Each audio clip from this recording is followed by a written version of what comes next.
And we're getting ready for the March on Washington tomorrow morning. It's been 60 years since Dr. Martin Luther King Jr. delivered his I Have a Dream speech at the first March on Washington back in 1963. And now organizers are continuing his work. Jess Arnold has been on top of this for us the last couple of days. She joins us live now from the National Mall. And Jess, the city is getting ready for big crowds tomorrow.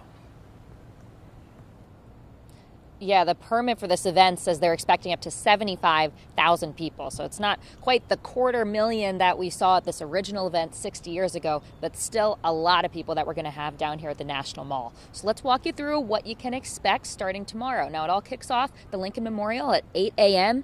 Then there's a prayer service and a rally at 11.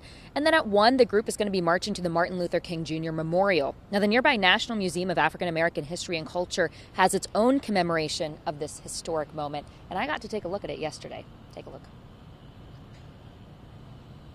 Live in a nation where they will not be judged by the color of their skin, but by the content of their character. A dream declared on these steps 60 years ago is still a work in progress, just like setup for Saturday's March on Washington. All right, let's get one of the side poles. And in many ways, we're still addressing some of the same issues that the march had initially addressed. But Aaron Bryant, who's a museum curator for the National Museum of African American History and Culture, says it's important to remember what it took to get to this point. Birmingham in 1963, the bombing at the 16th Street Baptist Church. It took 10 years of legislation and even litigation. All memorialized in this exhibit, now temporarily home to an extra special page of history. We have on display the original manuscript that King used for his I Have a Dream speech. You'll be surprised to find out that the most popular and well-known parts of the speech, he actually improvised. If you look at the photographs,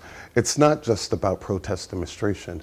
It really is about celebration. When you're looking at all of this, how is it impacting you? You have to say to yourself, well, you know, we might be confronted with a lot of challenges today, but if they could do it then, with all that we have, what small changes can we make even in our own communities? A community that continues to march toward a dream.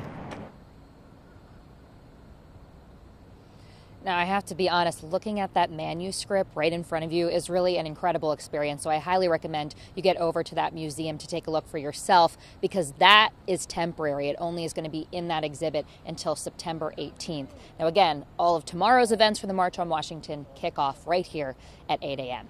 Marcella, I'm going to send it over to you to talk about some road closures for us. Yeah, thanks, Jess. A lot of road closures to talk about this weekend for this anniversary celebration. The march goes from the Lincoln Memorial to West Potomac Park. So here's what's closed. From 6 a.m. until 4 p.m. tomorrow, we have closures all around the Lincoln Memorial. Ohio Drive Southwest will close from Independence Avenue to the Inlet Bridge. West Basin Drive Southwest will close as well.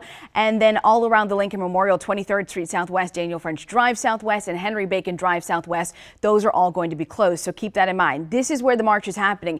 We also have a round of temporary closures at the same time. These are closed to the Kennedy Center and the Lincoln Memorial, and these are really going to have a much bigger impact on your Saturday. Rock Creek Parkway closing south of Virginia Avenue. That's important. That's southwest. North of Independence Avenue and Independence Avenue Southwest, they're also going to close from 23rd Street to 17th Street, leading into the National Mall. We have all of this information on our website right now, WUSA9.com. As always, please keep these road closures in mind. Drive safe. There's going to be a lot of people out and about tomorrow. And if you can, Allison, best bet is probably just to avoid the area completely. Right. And if you choose to do that and you can't make it to the march tomorrow, don't worry. We have you covered. We'll be carrying it live. It's streaming on WUSA 9 Plus starting at 8 a.m.